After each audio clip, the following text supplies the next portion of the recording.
Happy New Year, everyone, and thank you. Thank you for a really, really enjoyable, good 2023. I've really enjoyed being a part of your lives, and I've really enjoyed you making me a part of your life. And with that being said, I want to talk about 2024. I want to talk about new habits. I want to talk about old habits. I want to talk about corrections and mistakes that I've made along the way. And I want to just basically, I'm not calling them New Year's resolutions, but I am calling them recognitions. And hopefully that will be the beginning of new behaviors.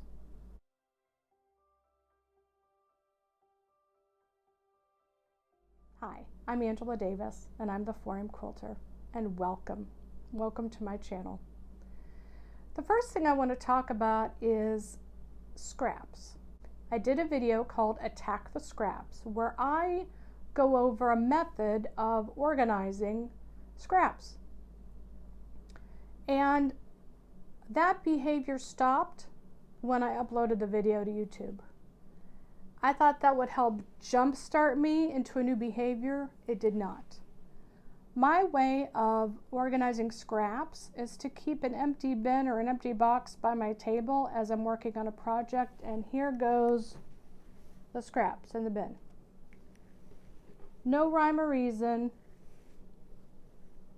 They just go in the bin to accumulate. And I don't color code them. I don't organize them by size. I don't organize them by shape.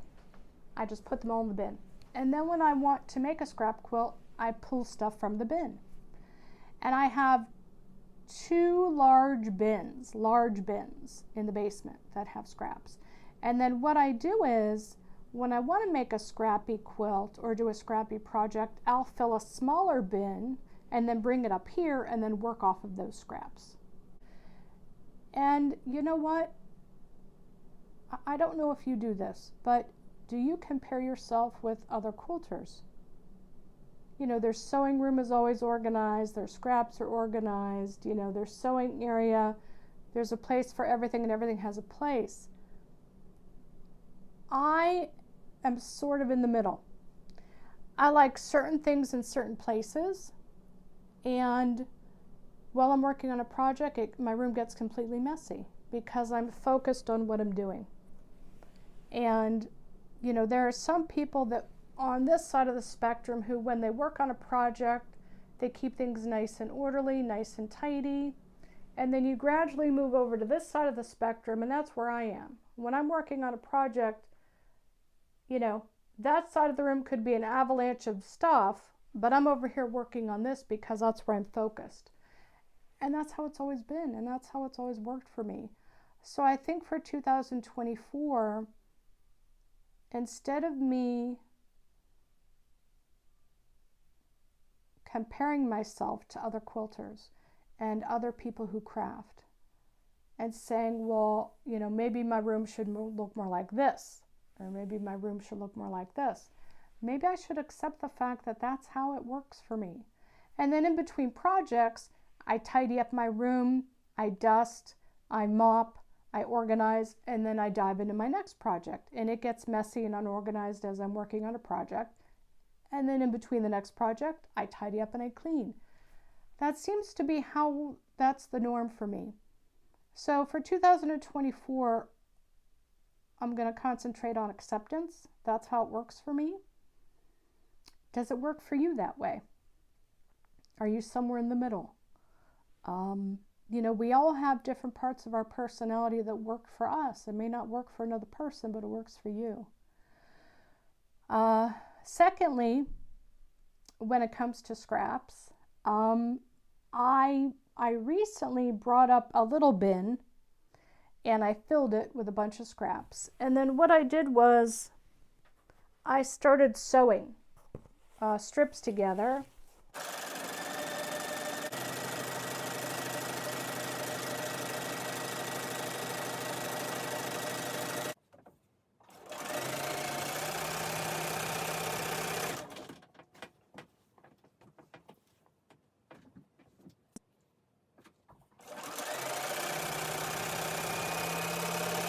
And then I made strip sets.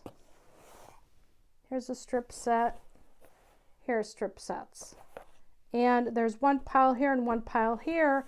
And the pile is according to this side is 6-inch medium to dark prints, and this side is 6-inch light bright prints. So this side is 6 inches in this direction width, but they're medium to dark prints. And then the pile next to it is 6 inches in width, but they're light brights, light and brights. So they have something like that in it. Okay, so that's one box. And I'm hoping to continue to fill that up during the course of the year. Here's my second box.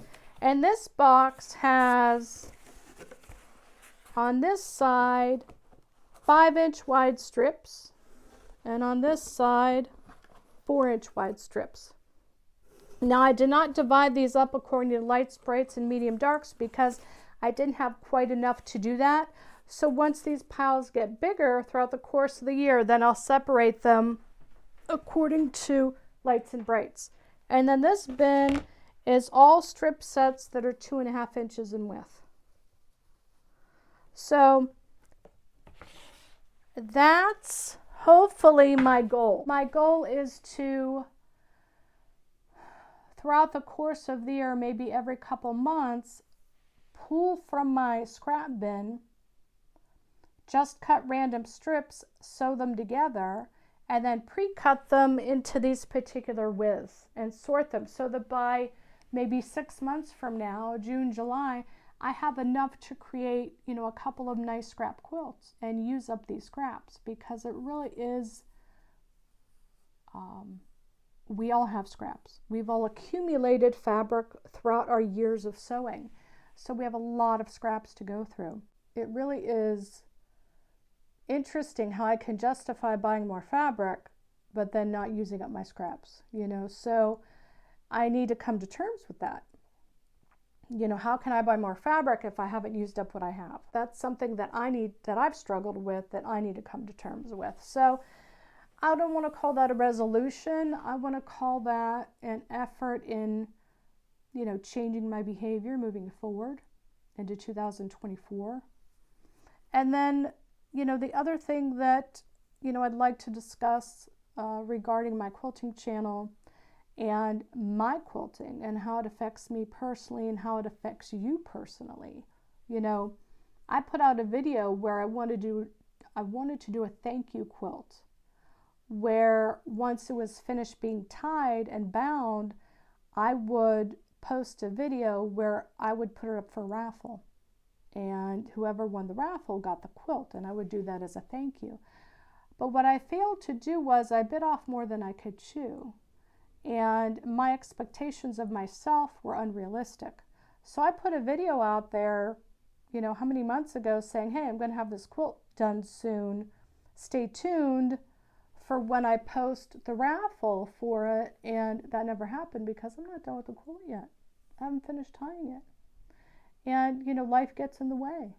And so that's been placed on the back burner. So one of the things that I need to improve upon, that I'm learning with this channel,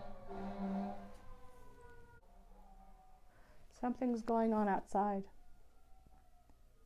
But one of the things that I want to improve upon and that I've learned over the last several months of this channel is to be more realistic with my goals and myself in regards to how do I juggle my work life, which I work full-time. I'm gone 9 hours out of the day. My time with my children, my mother, my sister, and the extended family. And how do I find a balance, and still make goals for myself with my channel, because I do have goals for my channel. I want to reach those 1,000 subscribers. I'm in the process of, I've hired someone to help me build a website, and we're in the process of completing that. It's taking time. And I've just now acquired a desktop computer, so I've been working on creating some patterns, and again, that takes time. So when will these things be done? I'm not giving myself a deadline, because I don't want to have unrealistic expectations of myself, and I don't want to let you down if I don't reach those goals. So, I will inform you of the progression of those things, and I will inform you when they are completed, and you can avail yourself of those things. So that's the other thing I wanted to talk about was, my expectations of myself in 2024, so that I don't let you down or give you misinformation because I was misguided in my expectations of myself. And I think we all do that sometimes. We overstretch ourselves in so many ways because we want to be there for our family. We want to be there for our work life. We want to be there for our friends, but then we also need time for ourselves. So it's a balancing act. It's a balancing act. But scraps. Scrappy, happy.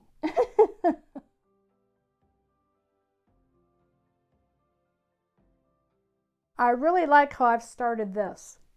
And I'm hoping this behavior will continue because I like sewing strips. If you've watched me over the past several months, you know that if I want to do a 9 patch that's going to finish at 6 inches square, I'm not cutting 2.5 inch squares and then sewing 2.5 inch squares together. I'm cutting 2.5 inch strips into subsets.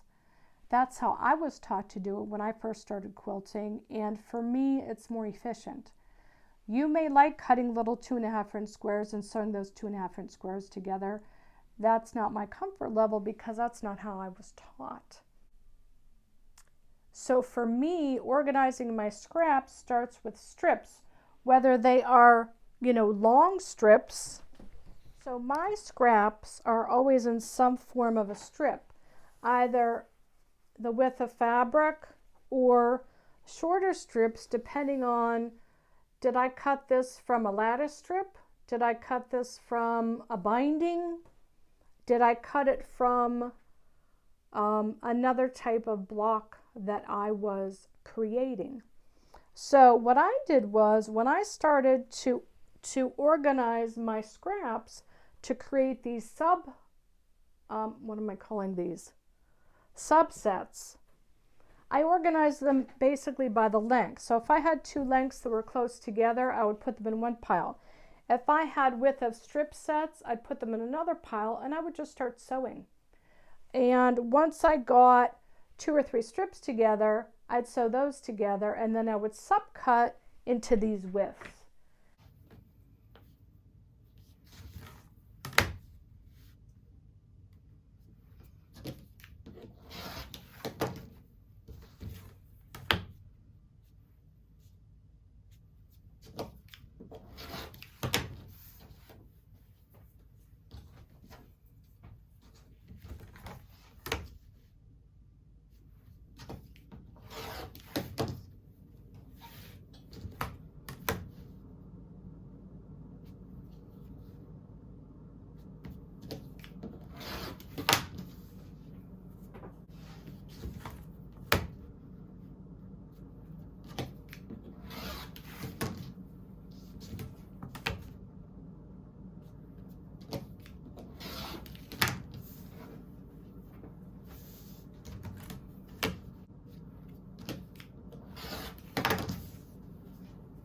This is a 6-inch wide ruler, so I based my largest cut on the width of my ruler, and then I subcut other strips accordingly. And that's how I'm going to try to approach my scraps throughout the year. So I guess this video is about resolutions, even though me personally, I don't make resolutions. I just try to improve upon the previous year. I try to improve upon myself in my work life. I try to improve upon myself in my personal life. Where did I fall short? Where am I achieving? There's always room for improvement, and also there's room for forgiveness. And I don't think we do that enough as human beings, to forgive ourselves for mistakes. Forgive ourselves for, did I fall short somewhere? Forgive yourself from a situation that maybe you had no control over, but you thought maybe you could. Forgiveness is the first step in letting it go so that you can move forward and so that I can move forward. And one of the things that has been difficult for me as a mother is, you know, when their father and I split, we were married 27 years, 26 years when we split. It was a big decision. And I wasn't concerned that Jeff and I wouldn't be able to move forward. I was concerned with how were the kids going to move forward and, you know, how they're going to adjust. But I think because he and I decided to keep our split amicable, and, you know, a lot of people don't understand this. We have an open door policy. I can go over there anytime I want. He can come here anytime he wants. Kids can go back and forth. You know, we never set time zones. You know, some couples need that. They need time zones. They need parameters. He and I didn't do that. This is what worked for us. So I think that contributed to them adjusting well to the breakup.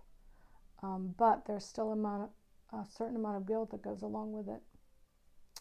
And I don't know if I'm ever going to forgive myself for that, you know. My marriage didn't, you know, end up like my parents or my sisters. You know, they didn't have perfect marriages, but I tell you what, they hit the mark pretty close. There's no such thing as a perfect marriage, but as far as endurance and loving one another and respecting one another, they pretty much, you know, maybe they didn't hit the bullseye, but they were really close. You know, no marriage is a bullseye. And if somebody tells you they have the perfect marriage, something's wrong, because there's no such thing. But there is such a thing as being highly functional. There is such a thing as finding contentment. There is such a thing as genuine respect and genuine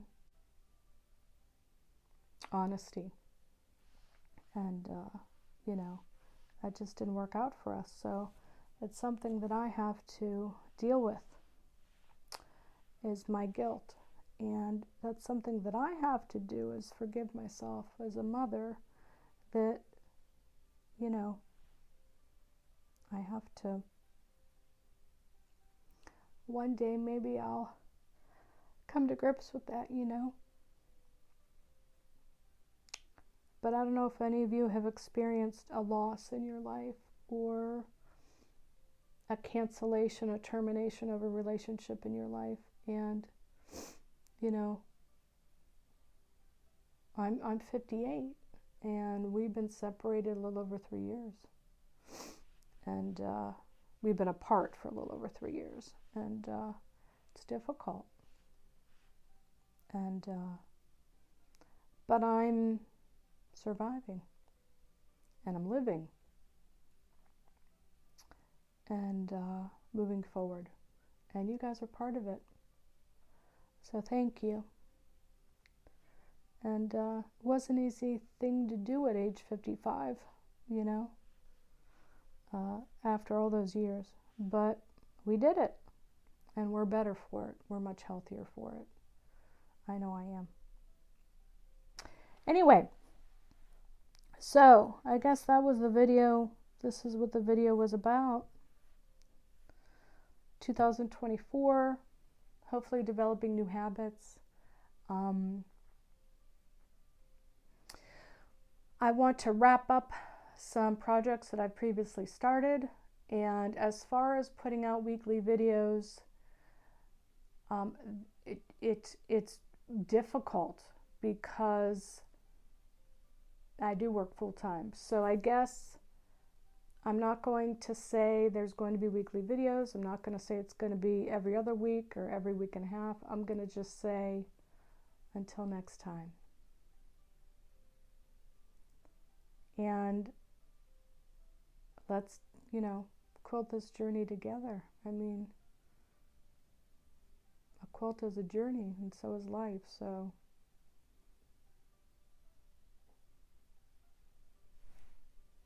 Just a little hug from Angela. Thanks for watching. Bye.